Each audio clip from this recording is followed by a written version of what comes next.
പിന്നെ ഞങ്ങളെല്ലാവരും കൂടെ ഒന്ന് പുറത്ത് വന്നിട്ടുണ്ടായിരുന്നു. വേറൊന്നിനുമല്ല, ഇന്ന് സാത്വിക്കിൻ്റെ ബർത്ത്ഡേ ആയതുകൊണ്ട് പുറത്ത് വെച്ചിട്ടായിരുന്നു പാർട്ടി.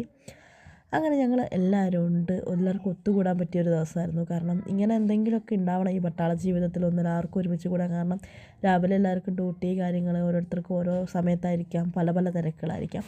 അങ്ങനെ ഞങ്ങൾ മലയാളീസ് എല്ലാം ഉണ്ടായിരുന്നു. പിന്നെ അവരുടെ ഒരു സ്പെഷ്യൽ ഗസ്റ്റും ഉണ്ടായിരുന്നു. അവർ സർപ്രൈസായിട്ട് വേറെ ഏതോ സ്ഥലത്തുനിന്ന് വന്നത് ഇവരുടെ ബെസ്റ്റ് ഫ്രണ്ടായിരുന്നേ. അങ്ങനെ ഞങ്ങൾ കേക്ക് കട്ടിംഗ് ഒക്കെ കഴിഞ്ഞ് എല്ലാവരും ഫാമിലി ആയിട്ട് നിന്ന് ഫോട്ടോസൊക്കെ എടുത്തു. കുട്ടികൾക്കൊക്കെ ആയാലും കളിക്കാനൊക്കെ ഒരുപാട് നല്ല ടൈമിംഗ് ഒക്കെ ഉണ്ടായിരുന്നു. കുട്ടികൾ പാട്ടൊക്കെ ഇട്ട് ഒരുപാട് ഡാൻസൊക്കെ കളിച്ചു.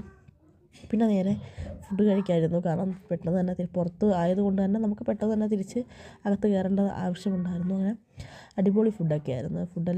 എല്ലാവരും കഴിച്ചു. അപ്പം ഭയങ്കര തിരക്കായിരുന്നു. ഇന്നലെ വാലൻറ്റൈൻസ് ഡേ ആയതുകൊണ്ട് തന്നെ റെസ്റ്റോറൻറ്റിൽ നല്ല തിരക്കുണ്ടായിരുന്നു. അപ്പം ഞങ്ങൾ എല്ലാവർക്കും കൂടെ ഒരുമിച്ചിരിക്കാൻ പറ്റിയിട്ടുണ്ടായിരുന്നില്ല. അപ്പോൾ ഞങ്ങൾ ഗേൾസ് എല്ലാവരും കൂടെ ഒക്കെ ഇരുന്നിട്ട് അത് കഴിഞ്ഞിട്ട് പിന്നെ സാറന്മാരെല്ലാം കൂടെ ഒക്കെ ഇരുന്നു. പിന്നെ അതൊക്കെ കഴിഞ്ഞ് കുറച്ച് ഡാൻസൊക്കെ ഉണ്ടായിരുന്നു. പാട്ടൊക്കെ ഇട്ട് ഡാൻസൊക്കെ കളിച്ചു. അപ്പോഴത്തേന് തന്നെ എല്ലാവരും ക്ഷീണിച്ചു. പിന്നെ പിറ്റേന്ന് ഡ്യൂട്ടിക്കൊക്കെ പോകേണ്ടത് കൊണ്ട് തന്നെ പിന്നെ വേഗം തന്നെ തിരിച്ച് വീട്ടിലേക്ക് പോയിട്ടുണ്ടായിരുന്നു.